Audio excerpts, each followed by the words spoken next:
बिस्मिल्लाहिर्रहमानिर्रहीम। अस्सलाम वालेकुम नाज़रीन, मैं हूं आसिम नसीर और आप देख रहे हैं हमारा यूट्यूब चैनल आसिम सीरीज। नाज़रीन, हमारे साथ मौजूद है मशहूर मॉर्फ एस्ट्रोलॉजर न्यूमरोलॉजिस्ट मलिक महबूब साहब। अस्सलाम वालेकुम मलिक साहब, क्या हाल है, कैसे हैं आप? वालेकुम अस्सलाम। अल्लाह का करम है। आप बताएं कैसे हैं हासिम साहब।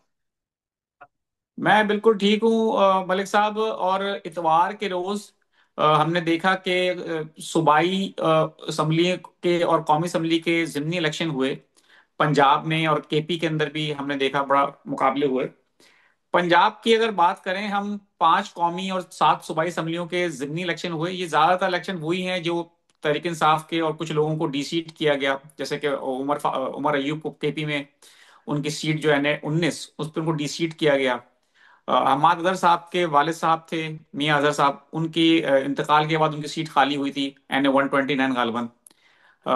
तो पॉइंट ये है कि पंजाब के अंदर तो तहरीक इंसाफ ने बाइकआउट का ऐलान कर दिया था कि हम इलेक्शन लड़ेंगे नहीं, क्योंकि उनको पता है कि जब हमको हटाया गया है तो हमको जिताया भी नहीं जाएगा। और बाइकआउट किया था, तो नून लीग ज्यादातर सीटों पे जीत चुकी है। अब अकेले ही वो मैदान में भागे और जीत गए, तो उस पर खुशियां मना रहे हैं कि जी हम जीत गए। तो भाई साथ में उनके मुकाबले में कोई था नहीं, तो इसलिए जीते। उनको ये बात समझ में आ नहीं रही है। तो ये कहना है उनका कि अगले इलेक्शन में पीटीआई जमात का नामो निशान नहीं होगा, क्योंकि इस इलेक्शन में देख लें हमने क्लीन स्वीप कर दिया। अकल में इतनी उनके नहीं आ रही बात कि क्लीन स्वीप उस वक्त किया है कि जब अकेले अकेले ही खेल रहे हैं, बॉलिंग भी करा रहे हैं, बैटिंग भी कर रहे हैं, तो जीतेंगे ही भाई। दूसरा हालत ये थी कि कुछ जगहों पे ये तक कहा गया, जब हमने खबर पड़ी कि मस्जिदों से ऐलान हुआ है कि लोग वोट डालने नहीं गए। अवाम ने अदम एतमाद किया इस इलेक्शन के ऊपर, और वोट डालने के लिए लोग जो है उनका टर्न आउट जो है कहा जा रहा है वो बहुत कम रहा। तो इस पे भी उनको कोई शर्म नहीं आई, और उस पे वो भी खुशियां मना रहे हैं कि हम जीत गए। तो पॉइंट ये है कि मलिक साहब, आपसे पहले भी बात हुई है। अब अवाम का अगर हम अगर बात करें, क्योंकि अवाम की हम बात इसलिए कर रहे हैं कि आने वाले वक्तों में आप बताएंगे कि अवाम का, आपने बताया कि लोग जेंजी के बारे में आपने कहा कि सड़कों पर आने की बातें की। अगर हमारी नौजवान नस्ल और आवाम का एतमाद इलेक्शन के ऊपर से हट रहा है, और डेफिनेटली हटना इसलिए भी उनका बनता है कि जब एक सूबे का गवर्नर, मैं बात कर थोड़ी लंबी हो गई मेरी, सिंध के गवर्नर की अगर हम बात करें, कामरान पिसूरी साहब की, इंतहाई शर्मनाक बयान दिया था उन्होंने कि आप वोट डालना है डाल दें, निकलेगा तो वहीं से जहां से वो निकलना है उसको। यानी कि नहीं उन्होंने सर, शर्म ना एक देखे वोटर सर, की मेरी बात मजाक। सुने सर। माजरत माजरत। यार उन्होंने सही बात की है, इसमें कोई शर्मनाक बात तो की नहीं। मैं आपसे इस बात बात पे जो है ना इत्तेफाक नहीं करता। मलिक साहब बात सही की है, लेकिन एक गवर्नर जो एक एक ऐसे ओहदे पे बैठा है, वो इलेक्शन का और एक वोटिंग का इतने भौंडे तरीके से मजाक उड़ाएगा, तो लोग फिर वोट डालने नहीं निकलेंगे। सही कर रहे हैं लोग बिल्कुल, इस निजाम से अगर बात वो सही है। उनको एग्री। इख्तलाफ है। तो जी। अब आप क्या समझते हैं, अगले इंतखाबात जब होंगे या आने वाले दिनों में, आप अगर देखते हैं कि एक जमहूरी मुल्क में अगर लोगों का इलेक्शन पे से ही एतमाद हट जाए, तो आप फिर दूसरा रास्ता क्या देख रहे हैं? दूसरा रास्ता सर ये है कि आवाम सड़कों पर होगी, जो कि मैं बोलता आ रहा हूँ कि आवाम सड़कों पर अब आएगी सर। किसी भी वजह से आ सकती है। अब आपसे वेट एंड वॉच का गेम बटन प्ले कर दें, क्योंकि इससे ज्यादा ये चीज प्रोलॉन्ग नहीं हो सकती। हर प्लेनेट का एक मतलब टाइम लिमिट होता है, और हर साइन में एक प्लेनेट सिर्फ 30 डिग्री तक रह सकता है। अब आप ये बोले नहीं, पाकिस्तान को चलाने के लिए हम 60 डिग्री करेंगे, तो वो सिर्फ किताबों में और ख्वाबों में हो सकता है, रियलिटी में नहीं हो सकता। आप मेरी बात समझ रहे हैं? मेरा कहने का मकसद ये है, उस साइन से उससे पहले पहले उसने निकलना है, वो अपने रिजल्ट दे के जाएगा। हाँ अलबत्ता ये है, उसमें टाइम है अभी, लेकिन रिजल्ट आने शुरू हो जाएंगे, क्योंकि सैटर्न डायरेक्ट हो रहा है 28 नवंबर को। अब जितनी मस्ती होनी थी हो गई, जितना हमने टाइम पास करना था, रूमर चलानी थी चला दी, अब रियलिटी चेक यहां से शुरू होगा। नो डाउट सर्दियां आ रही हैं, आई अंडरस्टैंड। मौसम की तब्दीली की वजह से काफी चीजें पोस्टपोन होती हैं, आई अंडरस्टैंड। लेकिन मुझे नहीं लगता कि ये मामलात अभी प्रोलॉन्ग होंगे या अटकेंगे और इसी तरह से चलेंगे, ऐसा नहीं हो सकता। एग्जाम्पल के तौर पे मैं आपको एक बात बताता हूँ। अली अमीन गंडापुर का वापस से किस्सा लेते हैं आपको समझाने के लिए।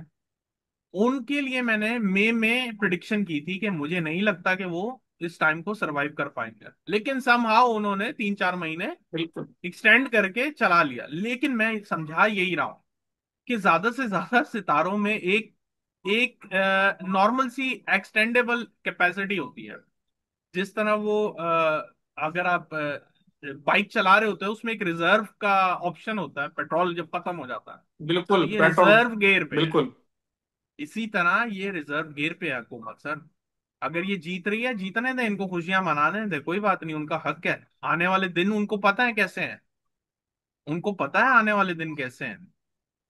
मैं आपको इसीलिए कल भी समझा रहा था कि ये हुकूमत अपने किले को मजबूत करते करते ऊंचा भी कर रही है। ये जितना ऊंचा कर रहे हैं, याद रखिएगा, ऊंचे इमारतें जो होती है ना, सबसे ज्यादा डेंजरस होती हैं गिरने के लिहाज से, कि उनके कहीं पे भी एज पे कुछ हो गया तो पूरी इमारत गिर जाएगी। तो इसी तरह ये अपने किले मजबूत कर रही है हुकूमत, लेकिन उनको ये नहीं फील हो रहा कि वो मजबूती के साथ लंबे भी करते जा रहे हैं तामीरें। लेकिन जो कि मुझे नहीं लगता कि ये इतनी लंबी बिल्डिंग इतने लंबे अरसे तक सरवाइव कर सकती है। अब इससे आसान अंदाज में मैं आपको एस्ट्रोलॉजी की ट्रांसलेशन नहीं कर सकता, क्योंकि एक अगर रबर बैंड भी है, उसको एक लिमिट तक आप एक्सटेंड कर सकते हो, उसके बाद वो टूट जाएगा। तो ये रबर बैंड खिंच रहा है, और इसने जब टूटना है तो बहुत से लोगों ने, खुदा ना खास्ता, उनके लिए बहुत मसले होंगे। तो आप इस चीज को अपने जहन में रखें। तो अगर ये जमनी इंतखाबात या जो भी आप कहते हैं सूबाई इंतखाबात, अगर ये हो रहे हैं तो होने दें, इसमें कोई बड़ी बात नहीं है। और उन्होंने बाइकआउट इसीलिए किया हुआ है, सही किया पीटीआई ने, क्योंकि उधर अगर वो जीत जाते, फिर उनका एक अब तो मुझे भी सियासत समझ में आना शुरू हो गई है। फिर वो इलेक्शन कमीशन में जाते हैं, वहां पे फिर वो उनको कैंसिलेशन, डी कैंसिलेशन, पता नहीं क्या क्या, वॉट एवर, वो फिर कोई नया केस खुल जाता। इसी तरह से चलता रहता। जैसे लास्ट ईयर में वो कुछ सीटों का प्रॉब्लम हुआ था, जिसको वो जी। अदालतों ने पीटीआई को ले दे दिया, लेकिन वो फिर इलेक्शन कमीशन ने रिवर्स कर दिया। तो ये तो एक नॉर्मल सा फिनोमिना बन गया पाकिस्तान में।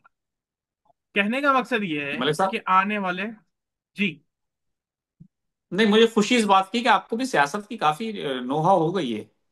सर आप, जाहिर है, आप डेली मुझसे एक सियासत का टॉपिक करेंगे तो कुछ ना कुछ तो सीखने को मिलेगा ना। तो कहने का मकसद ये है कि जो आने का जो टाइम है 28 नवंबर को, वहां से सैटर्न डायरेक्ट हो जाएगा। और एग्जैक्टली 8 दिसंबर को जुपिटर फॉल बैक करेगा। और एक बात इसमें बहुत अच्छी जहन में आई है, जुपिटर जब फॉल बैक करेगा, उस टाइम पे शादियां अच्छी नहीं होती। कहते हैं कि उस टाइम पे खुशी के त्योहार नहीं मनाने चाहिए। उसलिए क्योंकि जुपिटर, यूं समझें कि एक पहाड़ी से उल्टे चाल चल के गिर रहा है। उस टाइम पे ऐसी ऐसी बुनियादें नहीं रखनी चाहिए जो लॉन्ग टर्म के लिए आप सोच रहे हैं। तो इसलिए बराए मेहरबानी 8 दिसंबर के बाद अगर कोई शादी का प्लान कर रहा है तो बहुत सोचे और समझे इसके ऊपर। बिल्कुल ठीक है मलिक साहब, बहुत बहुत शुक्रिया। मैं आखिर में दो चार सवालात लेना चाहूंगा। जी बिल्कुल। खालिद उर रहमान नाम है इनका। 25/7/1991 इनकी डेट ऑफ बर्थ है। वो कह रहे हैं कि मैं गवर्नमेंट जॉब है, मेरी गवर्नमेंट जॉब है, क्या ये मेरे लिए सही है? मैं खुद ईंटों का मिस्त्री भी हूं, या वो मेरे लिए सही है? ये जायचे से पता चलेगा। ठीक है। लेकिन इनकी जिंदगी अब्दुल में बहुत ज्यादा हलचल है, उसका ध्यान रखें। मोहम्मद जैसे, अब्दुल्ला हैं, सेकंड सेकंड ईयर के स्टूडेंट हैं। 19 मार्च 2007 इनकी डेट ऑफ बर्थ है। क्रिकेट प्लेयर हूं, मुस्तकबिल कैसा गुजरे नजर आ रहा है? अच्छी बात है, काफी बोल्ड है। और मेहनत करें, अच्छा रहेगा इनका आने का टाइम, अगला टाइम बेहतर है। 30 मई रुखसाना आसिफ, मेरा कारोबार कब तरक्की करेगा?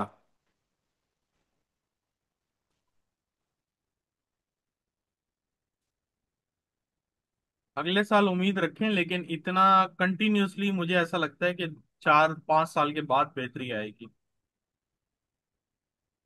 26 फरवरी 1989।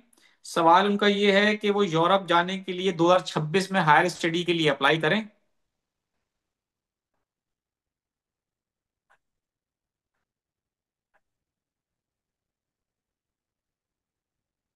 मेरे ख्याल से 27 में अप्लाई करें, ज्यादा बेहतर रहेगा। बिल्कुल ठीक है। मोहम्मद हुसैन है, 6/9/1979। माली हालात के हवाले से पूछ रहे हैं कि वो कैसे रहेंगे फ्यूचर में। माली हालात इन्होंने तो अच्छी लाइफ गुजारी है। हाँ अलबत्ता अभी थोड़े प्रॉब्लम चल रहे हैं, वो चलते रहेंगे तकरीबन 2030 तक। तो ये स्लोली ग्रेजुअली चलेगा इनका टाइम। बिल्कुल ठीक है मलिक साहब, बहुत बहुत शुक्रिया हमें वक्त देने के लिए। नाज़रीन, यहाँ हमारे वीलॉग का वक्त खत्म हुआ। मुझे और मलिक महबूब साहब को दें इजाजत। आखिर में हमारा वही पैगाम है, मुस्कुराएं, प्यार बांटें और अपने आसपास के लोगों का ख्याल रखें। अल्लाह हाफिज।